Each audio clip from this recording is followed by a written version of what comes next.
আজকে কয় তারিখ? 25শে অক্টোবর। নভেম্বরের 30 তারিখ লাস্ট ডেট।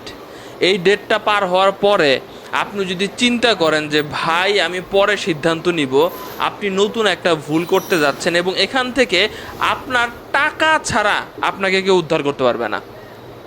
আপনারা অনেকেই আছেন ধিম ধারাক্কা ফেসবুকের জন্য, ইউটিউবের জন্য টিন সার্টিফিকেট খুলছেন। টিন সার্টিফিকেট খোলার পরে মানে এত সহজ করে দিছে যে আপনি বাসায় বসে আপনি যদি জাস্ট অল্প ধারণা রাখেন, আপনি অনলাইনের মাধ্যমে আপনি রিটার্ন জমা দিতে পারবেন। অনেকের মাঝে ধারণা আছে যে ভাই রিটার্ন জমা দিতে হবে, আয়কর রিটার্ন জমা দিতে হবে, তার মানে আমাকে টাকা দিতে হবে। ব্যাপারটা এমন না। আপনার ইনকাম না থাকলে আপনি টাকা দিবেন কেন? একটা স্ল্যাব আছে 3 লাখ 3.5 লাখ টাকার উপরে আপনার ইনকাম করতে হবে, তবেই কি আপনার টাকার উপরে ট্যাক্স আসবে। তো আমি আপনাদের কিছু প্রশ্নের উত্তর দিব এবং একটা ভিডিও আমি বানিয়েছিলাম যেটা এতদিন আপনারা খেয়াল করেন নাই, সেটা আপনারা আজকে খেয়াল করতে হবে। দেখেন, আমি আপনাদেরকে বলবো ভিডিওটি একটু শেয়ার করে দিবেন, কারণ অনেক কন্টেন্ট ক্রিয়েটর আছে এই যে খুলেছেন জাস্ট 30 তারিখ পার হতে দেন, পরে আরও পস্তাবেন। কেন বলতেছি আমি আপনাদেরকে বলবো। অলরেডি যারা রিটার্ন জমা দিচ্ছে না বা দেয় নাই, আগের বছরগুলো মিস করেছে, তাদেরকে মেসেজের মাধ্যমে, আপনি টিন খুলেছেন, মেসেজ ফোন নাম্বার দিচ্ছেন না, সেই ফোন নাম্বারে আপনার মেসেজ চলে যাচ্ছে যে আপনি আয়কর রিটার্ন দেন। আপনার হোয়াটসঅ্যাপ নাম্বারে নোটিশ পাঠিয়ে দিচ্ছে, আপনার স্থায়ী ঠিকানাতে নোটিশ পাঠিয়ে দিচ্ছে। প্রথম কথা হচ্ছে ভাই, আপনার মনে প্রশ্ন জাগতে পারে যে নোটিশ পাঠালে আসলে কি হয়। নোটিশ পাঠাবে আপনাকে ডেট সহ, যে এই ডেটের মধ্যে আপনি আপনার কাগজপত্র নিয়ে, আপনার আয় ব্যয়ের হিসাব টিসাব নিয়ে আপনি অফিসে দেখা করেন। বেশিরভাগ ক্ষেত্রেই যেটা সত্য কথা ভাই, আপনাকে নোটিশ আসার পরে অনেক ঘাপলা হয়ে যায়। মানে অনেক অফিস, সব অফিস না, এই মাম্মু ছাড়া কাজ হয় না, এটা বাস্তব কথা ভাই। তো এখন আসেন, যেটা বলতেছিলাম যে নোটিশ শুরু হয়ে গেছে, এই যে 30 তারিখের পর আপনি দিবেন না যারা, বেশিরভাগের মানুষের বাড়িতে নোটিশ চলে যাবে। এখন অনেকেই প্রশ্ন তুলতেছে যে ভাই সাপোজ আমার নামে নোটিশ আসলো, আমি গেলাম না, কি হলো ভাই? এটা একটা আইনি প্রক্রিয়া। আপনি আরও একটা অপরাধ করলেন, প্রথম অপরাধ করলেন, এরপর আবার আরেকটা অপরাধ করলেন, আপনাকে দরকারের প্রয়োজনে গ্রেপ্তার করে নিয়ে আসবে, প্রয়োজনে আপনাকে কাঠগড়ায় দাঁড় করাতে পারবে, আপনার বিরুদ্ধে যে কোনো অ্যাকশন নিতে পারবে। আপনি আইন ভঙ্গ করলে তো তাই হবে, তাই না? তো আসেন, ঘাবড়ে যাচ্ছেন অনেকটা, তাই না? তো একটা প্রশ্নের উত্তর দিয়ে নেই। অনেক প্রবাসী ভাইয়েরা আছে যারা টিন সার্টিফিকেট খুলেছেন, তো তারা বলতেছিলেন যে ভাই আমরা কিভাবে দিব, আমাদের সিম তো আমি বাইরের দেশে নিয়ে যাই নাই, তাহলে আমাদের সিমে কোনো কোড আসবে না, আমি তো তাহলে সেই ওয়েবসাইটে গিয়ে আমি তো রিটার্ন জমা দিতে পারবো না। তো তাদেরকে আমি সবসময় একটা বুদ্ধি দিয়ে আসতাম এতদিন, যে আপনি দেশে যারা প্রবাসী আছেন তাদের জন্য কিন্তু আয়কর অফিসে গিয়ে দেশের যে কেউ কিন্তু এটা সাবমিট করে দিতে পারে, কিংবা দেশে থেকে যে কাউরে বলে দেন, সে দেশে থেকে আপনারটা সাবমিট করে দিবে।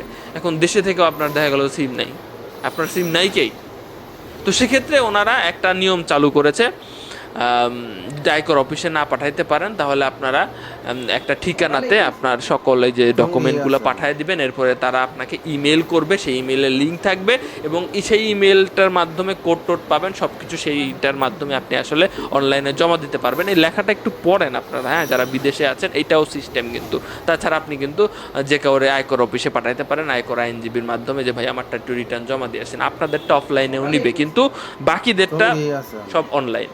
এবার আসেন প্রশ্ন যে ভাই অনেকেই যারা অলরেডি আগের বছর দেন নাই, চিন্তা করেছেন যে ভাই এই বছর দিব, আপনি এই বছর অবশ্যই দিবেন, কিন্তু আপনার কাছেও তাও নোটিশ আসতে পারে যে আপনি আগের বছর দেন নাই কেন।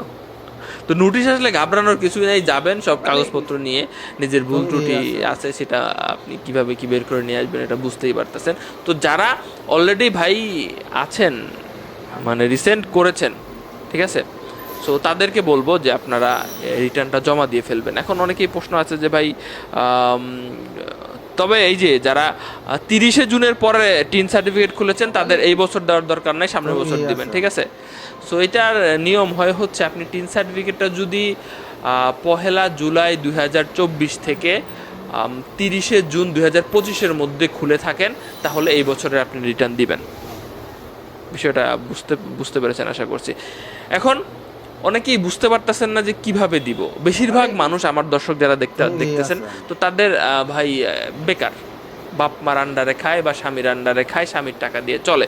তো তাদের ক্ষেত্রে আমি একটা ভিডিও বানিয়েছিলাম, নজরে দেন নাই, সময় শেষ হয়ে গেছে। আমি আপনাদের আবারও একটু নজরে দিতে চাই যে এই ভিডিওটা দেখে আপনারা অবশ্যই জিরো রিটার্ন দিয়ে দিবেন। প্রশ্ন উঠতে পারে যে ভাই জিরো রিটার্ন না কয়দিন আগে বললো যে দেওয়া মানে অপরাধ। ভাই জিরো রিটার্ন কোনটা দেওয়া অপরাধ যেটা আপনি সব কিছুই জুড়ে দিবেন? আপনার আয় নাই ব্যয় নাই, আপনি কিছু খান না, আপনি না খায় থাকেন, সব কিছু শূন্য বসায় দিলে আপনার একটা সমস্যা আছে। কিন্তু আপনি ভাই একটা মানুষ, আপনার চলার জন্য আপনার স্বামী না হয় আপনাকে টাকা দেয়, আপনার বাবা না হয় টাকা দেয়, আপনার মা না হয় টাকা দেয়, সেই টাকা দিয়ে তো আপনি চলেন। তো সেইভাবে আপনি যদি ফর্মটা ফিল আপ করেন আপনার ট্যাক্স দিতে হবে না, কিন্তু আপনার ফর্মটা ফিল আপ করে দিতে হবে, ঠিক আছে? সো 30শে নভেম্বরের মধ্যে ফিল আপ করে দিবেন। আপনারা এই ভিডিওটা কোথায় পাবেন? আপনি ইউটিউবে চলে যাবেন, আলামিন হোসেন 001 লিখে সার্চ দিবেন, আমাদের ইউটিউব চ্যানেলে চলে যাবেন। যাওয়ার পরে পোস্ট নামের যে অপশনটা আছে সেই পোস্ট নামের অপশনে ক্লিক করলে দেখবেন যে ভিডিওটা আছে, সবাই একটু দেখে নেবেন, হ্যাঁ, কারণ দুইবার তো আর আপলোডের নিয়ম নাই, আর আমারটা আমি দিয়ে দিয়েছি অলরেডি। সো এটা দেখে যারা এখনও দেন নাই ভাই তাড়াতাড়ি দিয়ে ফেলেন, ঠিক আছে? নিজে সেফ থাকেন, ঘরে বসেই দেওয়া যায়, একবার শিখে ফেলছেন তো মানে আপনার হয়ে গেল মনে করেন। তবে পরের বছর আর একটু কিছু পরিবর্তন করতে হয়, যেমন এই বছরে যে টাকা আপনার বাঁচলো পরবর্তী বছরে আবারও সেই টাকা মানে হিসাব করতে হয়। তো এইবারের জন্য আপনি এটা দেখে ভিডিওটা দেখে আপনারা করে ফেলেন তাড়াতাড়ি।